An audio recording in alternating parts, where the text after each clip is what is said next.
Hi,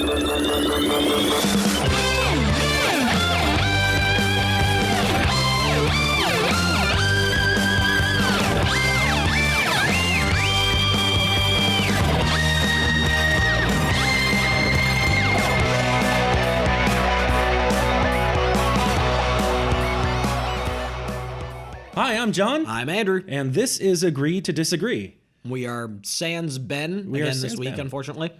Yeah, but I mean, we'll be okay. We've done this before. I think we'll be fine. It's just kind of unfortunate to be like, dang it, we introduced this third person, recorded 2 shows with him, he just bails. That bastard. Hey, I'm not about to. Nah, it's fine. So, what are we going to be talking about today, John? Today we are going to talk about Dogma. Which is, I feel like at this point we've kind of just started trading whose favorite thing we're going to be doing. Like, we started with Ben with WrestleMania. We're doing Dogma with me.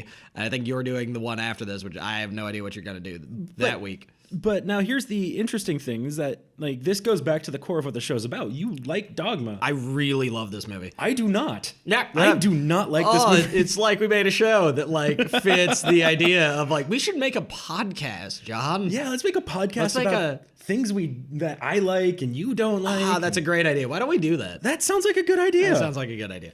Anyway, rather than just what weird thing could we introduce Ben to this week? Now, audience, imagine that conversation we just had, except like 3 beers in. And like 5 months ago. And that was essentially how this show started. Was me and John just being like, wait, that's a great idea. and then we made this podcast. Yeah. So anyway, we're going to be covering the 1999 film Dogma, which, for those of you who don't know, is the 4th movie by Mr. Kevin Smith, who is famous for kind of creating the 90s feel of films with movies like Clerks and Mallrats and Chasing Amy. And then he made Dogma. I would make the argument that Kevin Smith, and I might just be talking my ass here, but Kevin Smith was the first big independent filmmaker of the 90s. Honestly, I wouldn't be shocked if that were the case. That strikes me as a thing that would be pretty reasonable to believe. I would say Clerks helped to define, because that was 94. I would say Clerks helped to define a good chunk of like 90s culture in the form of movie. It has that kind of, it's the first movie that of the 90s that had that, or like the first really popular film of the 90s that had that kind of like laid back slacker sort of attitude about it, where it's just like bumbling your way through life and things just kind of happen. And it's in black and white for some reason I still don't properly understand. Well, I can tell you why it's in black and white. Why is Clerks in black and white? I've always wondered that. Clerks is in black and white because color film was too expensive. That's why Clerks is in black and white. Because Kevin Smith paid for this movie by signing up for a bunch of credit cards that he maxed out. Oh my God, that makes so much sense. Where he's just like, I just need enough money to make a movie. And then he accidentally created this like artistic feel by just being poor. Yeah, essentially. That's fantastic. I mean, this movie was also made before there was like really good publicly available like if I'm going to do some video editing now, like I do for this channel, I can just load up my computer, open up Adobe Premiere or whatever, and chop it up and splice however I want. Back then, he was using like an old style, like tabletop kind of film editor thing. He was actually using cutting, like they were using it to cut. They were cutting actual film. Dang. So some parts of that film literally ended up on the cutting room floor, which in this case was the floor of RST Video, because that's what they did most of the editing. Oh my God. This makes so much sense. I know a lot of random trivia about Kevin Smith. I'm a huge fan of his. I was gonna say, so Dogma is his 4th film. As far as topic, I don't really know like genre to put it in. It's this weird. It's a dark religious comedy. It's a dark religious satire, I would say, would probably be my best definition for what I can come up with. I think it definitely falls into the comedy genre. It totally does. It is a dark comedy, and it deals with the topic of religion and religious practices. I would definitely argue it's satirical, though. I mean, there are so many elements that like purposely are just... it's satire. Kevin Smith is the poster child for self-hating Catholic. Yeah. I think they actually make that joke numerous times in the movie where like, oh, all you Catholics are self-hating. And it's like, I think Kevin Smith's just talking to himself at that point. I think he is. Yeah. So for reference, just since this is actually my movie this time around, I'm going to hit you with some facts. So facts for the show. Dogma was released in November 12th, 1999. It was actually released at Cannes, first of all places. It was screened at Cannes on May 21st, 1999, of all things, which was surprising to me because of all movies I would imagine getting screened at Cannes, Dogma is not really on that list. For people who don't know, the Cannes Film Festival takes place in France. Yep. And it is one of the largest independent film festivals in the world. It's also super prestigious. It's very prestigious. A lot of Oscar winners as of recently, or like Oscar contenders, have consistently walked out of Cannes. Like a lot of people have become famous because of their work there, and it's just so baffling to me to be like, why the fuck did Dogma get screened there? If I had to guess, it's probably tied into the fact that the roots of Kevin Smith's career started in independent film. Yeah, exactly. Which, I mean, actually, just even we have the Wikipedia page in front of us too, but it was actually created by View Askew Productions, which was at that point Kevin Smith's production company. Right.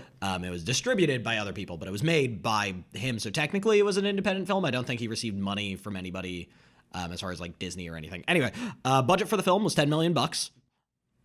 Which that's quite a bit for a Kevin Smith film. Yes, it was. And actually, I'll get into the explanation on that, but a lot of that went down to special effects. Like a lot of the stuff, like, I mean, we'll talk about this later when we get into the actual movie, but like the wings, a lot of Alan Rickman's just in general oh, by the way, Alan Rickman's in this movie. Wait, Alan Rickman's in this movie? Yeah. So just complete sidebar about the cast. This is a shockingly stacked roster when it comes to a movie. Chris Rock's in this movie. I think Linda Fiorentino post Men in Black's in this. She also did some other stuff that I can't think of off the top of my head. She was like 90s famous at that point. I feel like 90s famous is like the best way to put it. Selma Hayek's in this movie. Alan Rickman's in this movie. Obviously, Jason Mewes and Kevin Smith are both in this movie as Jay and Silent Bob. Alanis Morissette's in this movie. Really? And then the two big ones, Ben Affleck and Matt Damon are like lead villains in this movie, which I was going to say, it's not really that weird for Ben Affleck to be in a Kevin Smith film. But Matt Damon. At this point, Matt Damon and Ben Affleck were like best buds. Had Matt Damon been in Chasing Amy? Was Matt Damon in Amy? Chasing Amy was the third film. No, I knew Ben Affleck was in that one, but for some reason I can't pin down whether Matt Damon was in that. I don't think he was. No. Yeah, I don't think so. Oh, and also Jason Lee, who would eventually go on to be in, what was that? My Name is Earl? Is that the show I'm thinking of? God, that was a weird thing that was popular during the early 2000s that like no one discusses anymore. What, My Name is Earl? Yeah. My Name is Earl was a great show. No, it's a show that I've never heard anybody discuss in like, 13 years. All right, fair. Anyway, Jason Lee's in this too as a demon, but we'll get into that later. And so you have Jason Lee at this point. This is his third Kevin Smith film. Yep. Because he was in Mallrats, he was in Chasing Amy. Yep. And now he's in Dogma. Ben Affleck's second, I want to say, because he was in Chasing Amy. Right. Matt Damon's first. I don't think Selma Hayek. Ben Affleck was in Mallrats as well. Oh, he was. Okay, yeah, so he was the villain. It's his third film. Oh shit! Right. It's been forever since I watched Mallrats. Yeah, no, it was a lot of people's multiple, because what was it? Jay and Silent Bob just keep like blundering their way into his movies, if I remember correctly. Like they showed up in Clerks as those assholes who sold drugs outside the convenience store and then just like bumbled their way into every single film. Right. So yeah, this is kind of, what is it? It's the fourth movie in the View Askew-niverse, which is what it's called, which is this weird connecting point between all of Kevin Smith's movies. Basically, it's the Tarantino logic where it's like everything's connected. I just like never fully explained it. Other stuff, I'm trying to think. So actually, weird fact, apparently he wrote the script before he wrote Clerks. Really? Yeah. The reason he ended up not making it was actually because of the budget. He didn't think they had the budget to be able to do the effects he wanted to do, and didn't want to attempt to make Dogma without having the effects budget behind it. I mean, makes sense. Right. I mean, that shows an awful lot of foresight. Yeah, right? That, like, I'm going to be popular enough to one day make this movie. Also, this is actually probably the most important thing about Dogma. The Catholic League super hated this movie. There were protests against this film when it was first released, because keep in mind, this is the early 90s. Religion is still not really, even in the modern day, not really a topic that people like discussing at length in cinema. I thought you said this movie came out in 1999. 99. For some reason, my brain just confused it with Clerks. No, it came out in 99, and at this point, like, I mean, in culture, we still don't like talking about religion this openly or discussing things to this much of a degree. And yeah, the Catholic League just did not like what Smith was making, to the point where I think it was Will Donahue, the guy who was in charge of the Catholic League at the time, like openly tried to get members to protest outside of theaters and just try and stop the movie from production. And there's actually a really funny thing when I looked it up, that apparently he was protesting it for about 6 months. And then when the movie was about to come out, asked Kevin Smith for a private screening so that way he could talk intelligently about it. And Kevin Smith's response was, "So what has he been saying for 6 months then?" Which, like, valid. Nice. But no, yeah, so they've been trying to, they tried to stop it for a while. And actually, in fact, Disney Miramax dropped the film because of the Catholic League protests. But one of the Weinsteins personally handed it over to Lionsgate to get distributed. So the Weinsteins at that point, they were with Miramax, and they really wanted this to still happen. So since Disney dropped it, Michael Eisner was in charge at the time, and Eisner is notorious for not wanting to get involved in these kind of controversies. Well, the Weinstein brothers just like handed it to Lionsgate and told them to just publish the film, and Lionsgate was all for it. And that's the reason Dogma was able to be made. It made it through the protest by one of the Weinsteins just really believing in the movie, which is kind of cool, actually. Yeah.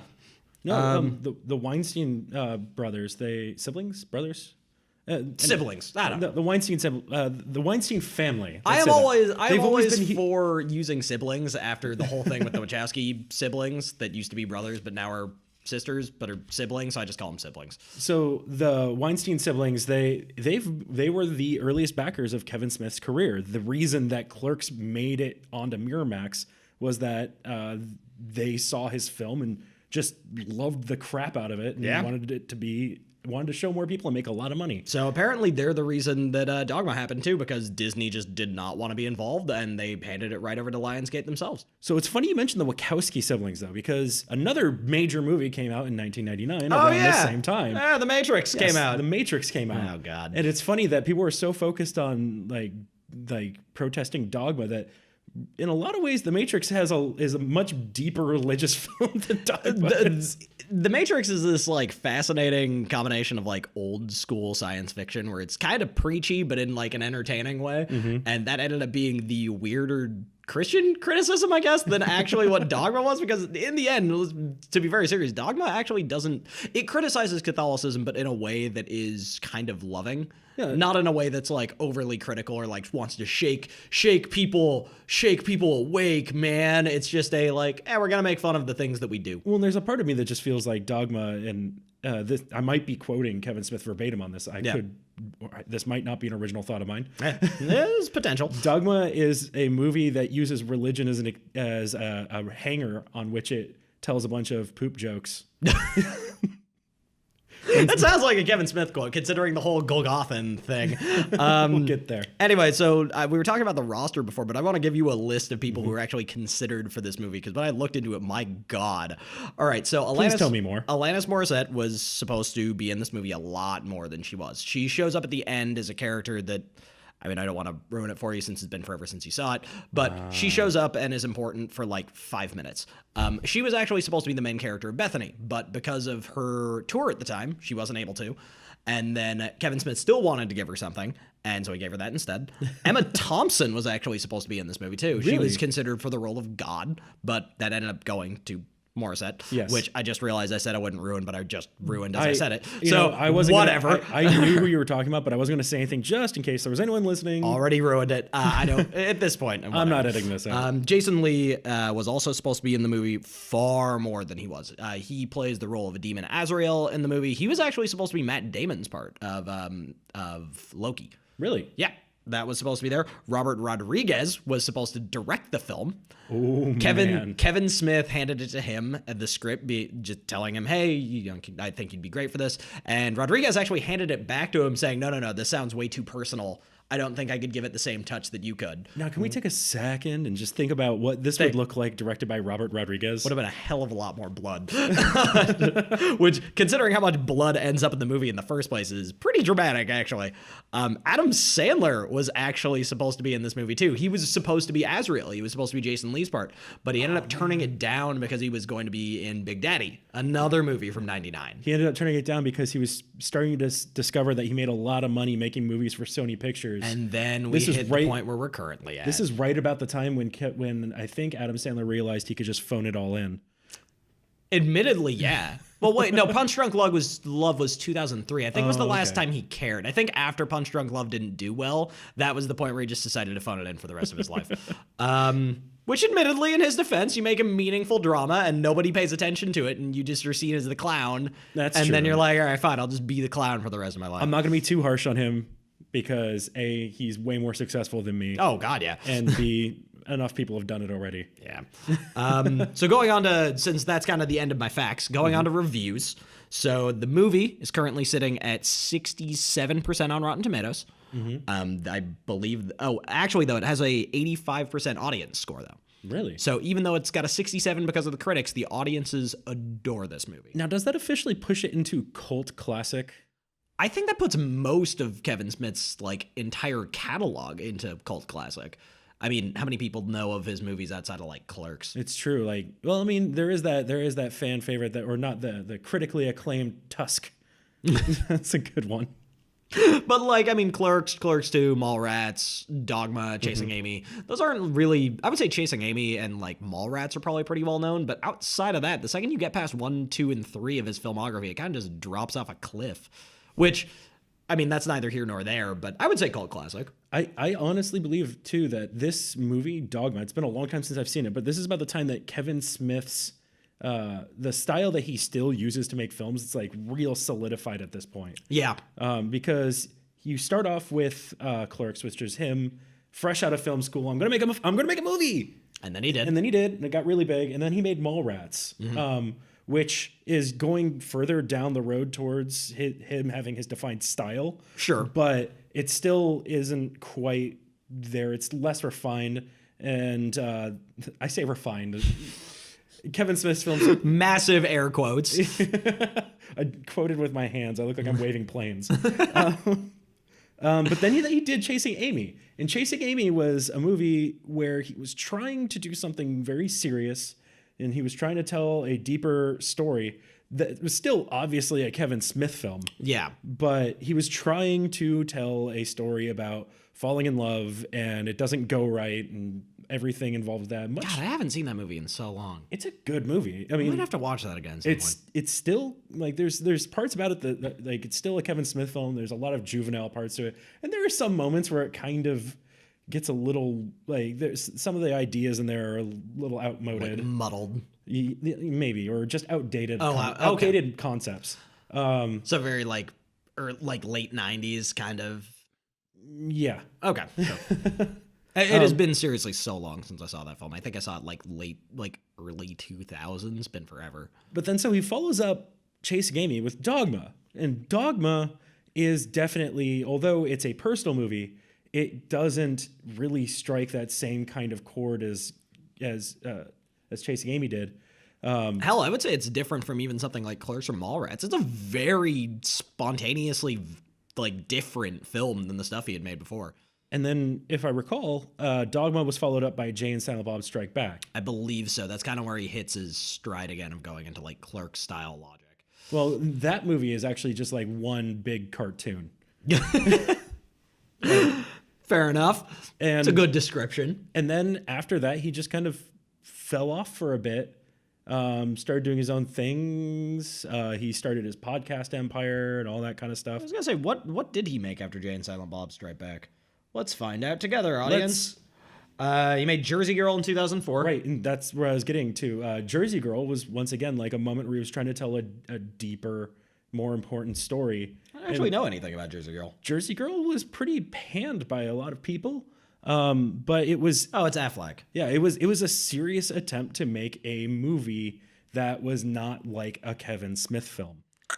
I see. And then that was poorly received, and people were like, just make Clerks again. So he made Clerks 2. And then it did super well, and then he's just kind of been pumping out movies ever since. Well, yeah, and what happened with Jersey Girl, that led to the infamous quote from him where he's like, the reviewers panned it, and he's like, well, I didn't make this movie for you. And my favorite response to that was from Penny Arcade. Penny Arcade, they did a comic at the time. They're like, Kevin Smith says he didn't make that movie for them. Can we do that? Can we? Hey, reviewers, this comic isn't for you. Yeah. Like, it's not an argument. Like, we could still make fun of your shit. Yeah. Anyway, so moving onwards, I think the summary on Rotten Tomatoes actually put it best. Rotten Tomatoes recently did this thing where they kind of like summarized the general thoughts of the critics and audiences at the time. So it says, provocative and audacious, Dogma is an uneven but thoughtful religious satire that is both respectful and irreverent. Huh.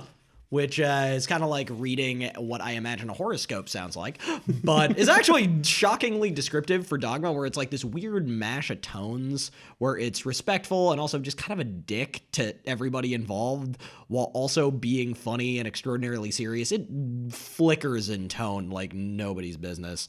It's kind of why I like the movie, where it's able to look at the serious in a very funny mindset, but I can see how that'd be infuriating to someone. Be like, just make up your mind. Well, and religion is, this might surprise you, but religion tends to be a hot button issue for people. I'm so surprised. There are some people out there, if you talk about religion in any context, lightheartedly, heavy-handedly, however, they're going to get mad. Yeah. And that's what started the whole Catholic League thing in the first place. I mean, Will Donahue had never seen the film, but was still like, you know what, fuck this movie. And then decided to get the entire Catholic League to try and get it banned. Like, the second you touch anybody's sacred anything, they're going to be mad at you. I feel like there's also a part of that where you find this thing that's popular and you're like, this is going to draw attention to our group. And so you just lob onto it. Like, it becomes your thing.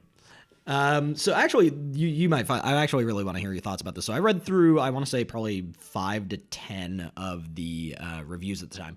And the primary things that they harped on, because I mean, they were from different sources, they were like from Variety and stuff like that. But the two main things they harped on was that the editing was not that great and the movie was too damn long.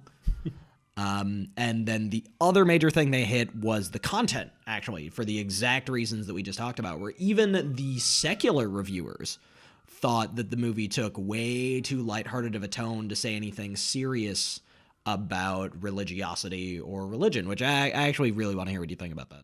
I'm going to first and foremost say it's been a long time since I've seen this movie. Yeah. Like, it's been long enough that I can't really put together a very informed reason why I dislike it. Sure. And it could just be that when it came out, like, I saw it shortly after it came out, so that would have been 1999, and I was a 9th grader. Okay. I was in junior high. I was 8. And like, at the time, it just rubbed me the wrong way. Like, it didn't feel like it didn't feel like I don't know. No, that's fine.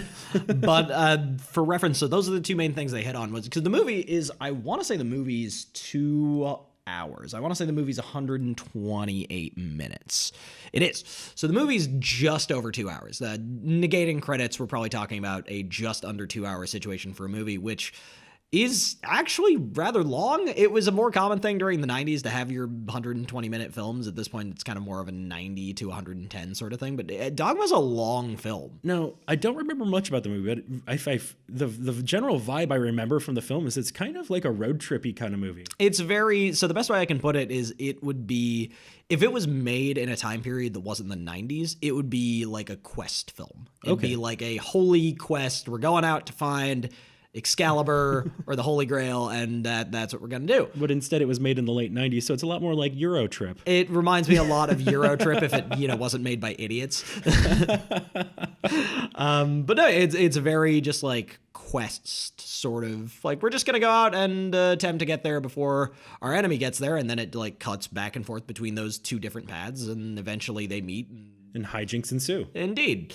It actually makes for a pretty entertaining film in that regard. But the other thing that did bug me was the fact that even the secular reviewers were really harping on the content. Because to me, this movie, despite the fact that it does address religious things, I think addresses it really respectfully. A lot of, like, don't get me wrong, it's a movie with a whole ton of poop jokes. And if I remember, you have George Carlin playing a bishop. Yeah, which is hilarious on so many different And he's levels. the person that introduces the buddy Jesus, right? Cardinal Glick. There it is. Not Bishop, Cardinal. Yeah, Cardinal Glick, and he introduces the Buddy Jesus, which is a Jesus Christ statue giving the A-OK symbol with a wink, and it's ridiculous and awesome, and I need a statue of that, which apparently Kevin Smith keeps the original in his comic store. I know what I'm getting you for Christmas. I wouldn't mind finding a Buddy Christ statue. But it's a patently ridiculous movie, but I would say it also addresses the ideas of like belief and religiosity pretty well. I always found that kind of frustrating to be like, oh, but comedies can't touch this. Like, isn't that the entire point of comedy, to make fun of like everything? Once again, George Carlin is in this film. Yeah, exactly. Like, look to him. How is that not the example? I don't know. I guess that was something that did bug me. But my favorite person ever also does happen to agree with me. Mr. Roger Ebert provided me a lot of vindication on this one. He loved it. He gave it 3.5 out of 4. He thoroughly enjoyed this movie, mainly because he found it A, respectful, but B, just funny. I believe he wrote that in the review. I think I had a quote on this one. So I do have a quote from Mr. Roger Ebert that I wrote down from his essay on this. Well, those whose approach to religion is spiritual will have little trouble with Dogma, because they will understand the characters as imperfect, sincere, clumsy seekers trying to do the right thing. This movie takes theological matters out of the hands of spokesmen, air quotes, and oh God, what does that say? And gives them back to, well, the unwashed, and goes so far as to suggest that God loves them and is Canadian. Which might actually be one of my favorite quotes about this movie, where when you get past the like, oh, I'm so offended that this movie is addressing this, it is very much a, what if a schlub made a movie about God, and God actually loves and cares about you even though you don't do all of the ritual stuff, and that, because omnipotent God wouldn't give a shit. So I don't know. It struck me as like, and I think that's why I love this movie so much, is it struck a chord with teenage me in that regard, where content-wise, it's very much no one cares. No one is like in a heaven being like, you shouldn't do that. It's a meh. You survive, you live your life. I'll tell you the meaning when you die. Just be happy. And that's kind of nice to hear when you're like 17 and you're like, you know what? That's a pretty good thing to hear from an omnipotent being. But Kevin Smith's movies have people who do drugs in them. Ah, yes. Yeah, God, that's like the most like New England monocle popping accent I think I've ever heard from you. I imagine you like holding a cup of tea with a bow tie as your monocle falls into your tea. Just, my word. Oh, my word. But, God damn it. So for reference, we'll give a quick rundown of the plot so that way people kind of understand what the hell we're talking about. Yes. So do you want to try? I actually really want to hear what you remember. Okay, get ready for the worst summary. Hey, you can't beat Ben's attempted summary of Star Wars. No, because Ben still had some things, and I'm going to try my darndest here. Okay, go for it. Okay, so you have a story about... okay. 3, 2. I'm gonna scroll this down so you can't actually see what the plot is. No, you don't get to use that. I'm not gonna cheat. Yeah, so the plot is what does Jersey Girl say? No, he's attempting to read the Wikipedia page on Jersey Girl. It's not helping. Okay, so the plot, as far as I remember, and once again, these are memories from over 10 years ago. It's been a while. There is a fallen angel. And I'm not going to correct you. Just go. No, I know. Now, it's weird being in the hot seat. Now I know how everyone else feels. How Ben felt the last time we put him in it. Poor guy. Or me attempting to explain The Last Starfighter. Yeah, which you did a good job on. Anyway, I'm delaying. No, come on. So here I go. Here is my bad version of Dogma. All right. There is at least one fallen angel who fucked up and is going to cause some sort of cataclysmic event. And he enlists the help of someone who is the reincarnation of Jesus, or like the ancestor, is a woman who is an ancestor of Jesus, and they have to go on a basically buddy movie road trip to get to, I want to say Washington, D.C., but along the way, hijinks ensue because the devil's trying to stop them. And you have Alan Rickman. Alan Rickman's in it as God, every time I think Alan Rickman, I just think of Snape. So that's all I See, get. the funny thing is for me, whenever I think of Alan Rickman, I think of him in this movie. Yeah. I mean, he's still Alan Rickman. Oh, totally. So they try to get there. Along the way, hijinks ensue. There are all sorts of like pestilence and demon kind of things going on. There's a poop monster. And yes, there is a poop monster. I will confirm that much. There is a poop monster. And then, at the same time as all this, you have Cardinal Glick, played by George Carlin, who has introduced the whole buddy Jesus thing. And there's like some sort of backlash fallout thing going about that, but it just shows up all over the place throughout the movie, the buddy Jesus. Maybe I'm confusing film with reality. And then I would love to see the Catholic Church attempt to introduce the buddy Christ inside the cross. I'd pay so much money. The climax of the movie is everyone's in this big fight at the very end, and then God shows up. And God's basically like, hey, everybody chill out. And that's all I can remember. Okay. And that's actually just like flashes of like, I forgot about the Jesus great granddaughter thing until I started talking.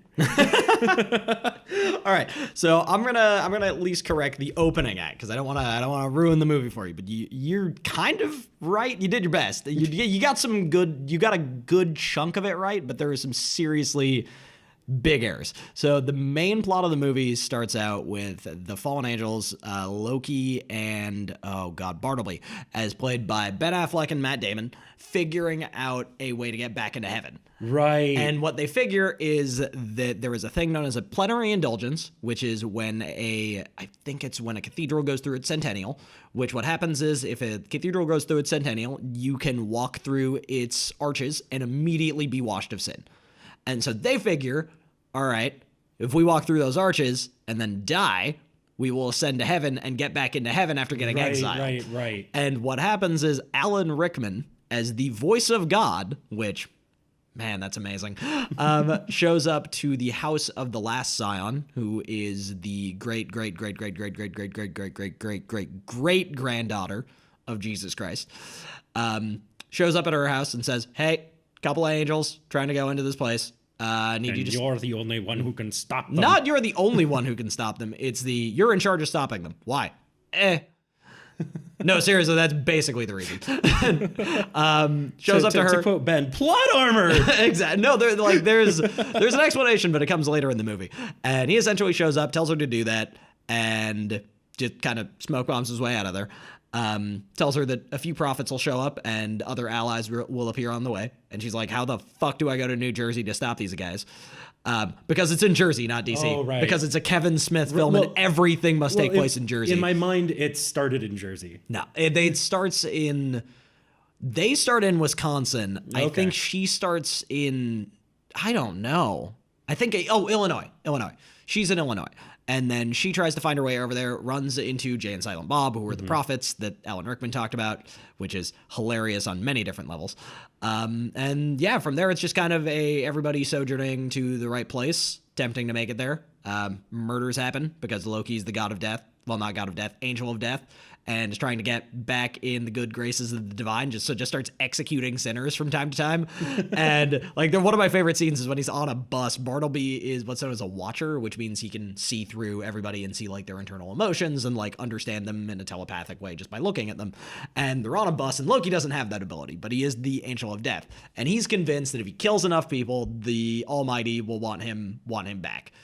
It has a very weird, ex-girlfriend aspect that they harp on so much and is actually amazing in that regard. It's well written in that way. But so they're on a bus, and I love the scene where he's watching two people making out, and he's like, look, I can spot a sin a mile away. Wait, what do you mean? They're just two people making out. Adultery? It's okay. Good job, Loki.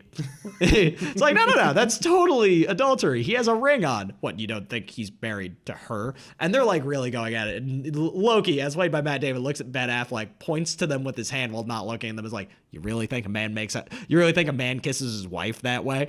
It's like, okay, yeah, that's fucking brilliant, Loki. And it ends with him asking them whether they're married. He says yes to each other. What do you think? So your business. Cut to him just looking at Bartleby in like the smuggest way possible. Then just pulls out a Desert Eagle, and all you hear are Magnum shots as the bus pulls to the side and everybody books it out. And there's this great scene where it's the two of them just staring at each other as they get off last off the bus, and Ben Affleck is just pissed. And Matt Damon takes a second, acknowledges that, and just goes, "Whose house? Ron's house." And they just start walking down the highway, and it's gloriously stupid.